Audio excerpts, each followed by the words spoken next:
జనాభా ప్రతిపాదికన బీసీలకు విద్య, ఉద్యోగం, రాజకీయ, వ్యాపార రంగంలో తమ వాటా తమకు కావాలని బీసీ ఆజాదీ ఫెడరేషన్ వ్యవస్థాపకులు, జాతీయ అధ్యక్షులు సంజయ్ కుమార్ అన్నారు.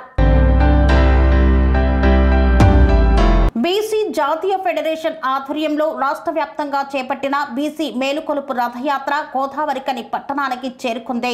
గోదావరికని మున్సిపల్ కార్యాలయం సమీపంలోని అంబేద్కర్ విగ్రహానికి బీసీ ఆజాదీ ఫెడరేషన్ సభ్యులు పూలమాల వేసి నివాళులు అర్పించారు. యాత్రను చౌరస్తా వరకు కొనసాగించారు.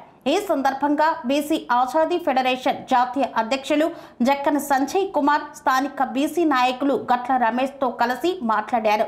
ఈ దేశ జనాభాలో సగానికి పైగా ఉన్న బీసీలు సరియైన అవకాశాలు లేక అన్ని రంగాల్లో వెనుకబడి అణగారిన వర్గాలుగా, పేదవారుగా ఉన్నారని, నిజానికి ఈ దేశానికి మూల నివాసులైన ప్రజలు, మెజారిటీ ప్రజలు బీసీలని, ఈ స్వతంత్ర భారతదేశంలో మెజారిటీ ప్రజల లక్ష్యాలను పక్కన పెట్టి కార్పొరేటీకరణకు, పెట్టుబడిదారులకు ప్రభుత్వాలు వత్తాసు పలుకుతున్నాయని, విద్య, ఉద్యోగ, వ్యాపార, రాజకీయ రంగాలలో బీసీలకు జనాభా ప్రతిపాదికన అవకాశాలు కల్పించాలని డిమాండ్ చేశారు.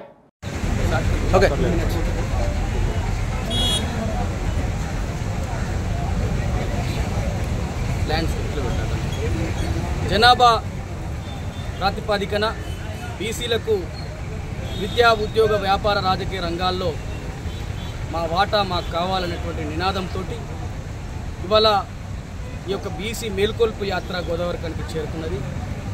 ఆసిఫాబాద్ జిల్లా వాంకిడిలో ప్రారంభమైనటువంటి బీసీ మేల్కొల్పు యాత్ర ప్రతి పల్లెను, ప్రతి గూడాన్ని తిరుగుతూ గోదావరికని పట్టణానికి ఈ సందర్భంగా రావడం జరిగింది. బీసీ మేల్కొల్పు యాత్ర ద్వారా మేము కేంద్ర రాష్ట్ర ప్రభుత్వాలను రిక్వెస్ట్ చేస్తూ ఉన్నాం. ప్రతి పౌరుడి అభివృద్ధి చెందితేనే దేశ అభివృద్ధి అవుతుంది. కాబట్టి అట్టడుగు వర్గాలైనటువంటి శ్రామిక వర్గాలు, ఉత్పత్తి వర్గాలైనటువంటి బీసీలను అభివృద్ధి చెందించాల్సినటువంటి బాధ్యత, వారి హక్కుల కోసం పనిచేయాల్సినటువంటి బాధ్యత కేంద్ర రాష్ట్ర ప్రభుత్వాల మీద ఉంటుంది. కాబట్టి జనాభా ప్రాతిపదికన విద్యా, ఉద్యోగ, వ్యాపార, రాజకీయ రంగాల్లో బీసీలకు హక్కులను పంచాలని మేము ఈ సందర్భంగా రిక్వెస్ట్ చేస్తూ ఉన్నాం. అదే రకంగా ఇవాళ స్థానిక సంస్థల ఎన్నికలు త్వరలో పెట్టబోతా ఉన్నామని చెప్పేసి రాష్ట్ర ప్రభుత్వం ద్వారా పేపర్ల ద్వారా లీకులు వస్తూ ఉన్నాయి. కాబట్టి మేము రిక్వెస్ట్ చేస్తూ ఉన్నాం రాష్ట్ర ప్రభుత్వాన్ని. 42% వాటా కోసం అసెంబ్లీలో తీర్మానం చేసి పెట్టారు. అసెంబ్లీ తీర్మానం కోసం అనేక పోరాటాలు జరిగాయి. మేము ఆమరణ దీక్షలు చేసి ప్రాణాలకు తెగించి పోరాటం చేసినటువంటి సందర్భంలో కాంగ్రెస్ పార్టీ స్పందించి పీసీసీ చీఫ్గా బీసీ బిడ్డను పెట్టడం, అదే రకంగా కులగణన చేయడం, అసెంబ్లీ తీర్మానం చేయడం జరిగింది. కానీ ఆ అసెంబ్లీ తీర్మానాన్ని అమల్లోకి తీసుకురావాలి. అమల్లోకి వచ్చిన తర్వాతనే ఈ రాష్ట్రంలో ఎన్నికలు నిర్వహించాలని మేము డిమాండ్ చేస్తూ ఉన్నాం. దానికోసం అని చెప్పేసి వీళ్ళ కోర్టు సీలింగ్ ఉన్నది. ఆ కోర్టు సీలింగ్ మించి 50% రిజర్వేషన్లు మించి ఇవ్వకూడదనేటువంటి ఒక ప్రతిపాదన వినబడుతున్నట్టు. కాబట్టి ఆ కోర్టు తీర్పులోనే ఉన్నది. ఎంపరికల్ డాటా ఎక్కడైతే ఉంటుందో అక్కడ రాష్ట్ర ప్రభుత్వాలకు హక్కు ఉంది. కాబట్టి ఆ అధికారం మేరకు స్థానిక సంస్థల్లో 42% వాటాను అమలు పరచాలని మేము రిక్వెస్ట్ చేస్తూ ఉన్నాం. అదే రకంగా ఒకవేళ అది ఆ యొక్క చట్టానికి ఉల్లంఘన అయితే మాత్రం తమిళనాడు తరహాలో ఆ యొక్క 42% బిల్లును 9 సీట్లో చేర్చడానికి పోరాటం చేద్దాం. అయ్యా ముఖ్యమంత్రి గారు, ఈ ఉద్యమానికి మీరు నాయకత్వం వహించండి. తప్పకుండా కూడా 42% వాటాను అమలు జరిగిన తర్వాతనే ఎన్నికలు నిర్వహించాలి తప్ప మీరు పార్టీ పరంగా ఇస్తే మా బీసీలను గోసబెట్టినట్టు అవుతుంది, మీరు పార్టీ పరంగా ఇస్తే బీసీలను మోసం చేసినట్టు అవుతుంది. కాబట్టి అయ్యా మీకు చేతులెత్తి నమస్కరించి వేడుకుంటా ఉన్నాం యావత్ బీసీల పక్షాన 42% వాటాను ఈ రాష్ట్రంలో అమలు పరిచిన తర్వాతనే ప్రజాస్వామ్య వ్యవస్థలో తొలిమెట్టుకున్నటువంటి స్థానిక సంస్థల్లో మేము 78 ఏళ్లుగా గోసపడతా ఉన్నాం, మోసపోతా ఉన్నాం. ఒక ఏడాది 2 ఏళ్లు ఎన్నికలు లేట్ అయితే జరిగే నష్టం ఏమి లేదు. కాబట్టి ఇలా బీసీలకు ఇచ్చినటువంటి హామీను మీరే అమలు చేయాలి. మీరు తప్ప ఈ రాష్ట్రంలో, కేంద్రంలో ఎలాంటి ప్రభుత్వాలు ఉన్నా కూడా ఇంతవరకు సాహసోపేత నిర్ణయాలు చేయలేదు. కాబట్టి ఇది అమల్లోకి వచ్చిన తర్వాతనే ఎన్నికలు నిర్వహించాలని మేము డిమాండ్ చేస్తా ఉన్నాం, రిక్వెస్ట్ చేస్తా ఉన్నాం.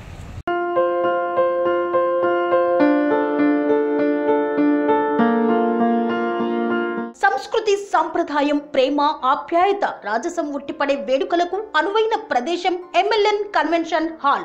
కని విని ఎరుగని రీతిలో జరిగే మీ ఇంటి కళ్యాణ వైభోగానికి అందమైన కళ్యాణ వేదిక MLN convention hall.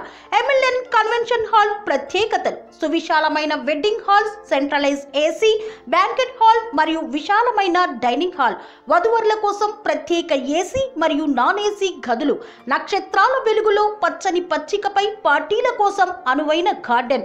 MLN convention లో సీసీటీవీ పర్యవేక్షణతో పూర్తి భద్రత. 2000 వాహనాలు పార్కు చేసేందుకు సువిశాల పార్కింగ్ సౌకర్యం. మీ ఇంట జరిగే అన్ని శుభకార్యాలకు, పెళ్లి, reception, engagement, birthdays, get together, corporate events, ఏ ఇతర శుభకార్యాలకైనా అందమైన వేదిక MLN కన్వెన్షన్ హాల్. బుకింగ్ కోసం సంప్రదించండి 7550438888 మరియు 7550428888. మా అడ్రస్ చీర్యాల లక్ష్మీ నరసింహస్వామి దేవాలయం ప్రక్కన, near outer ring road, Keesara junction, Cheeryal గ్రామం, మేడ్చల్ జిల్లా.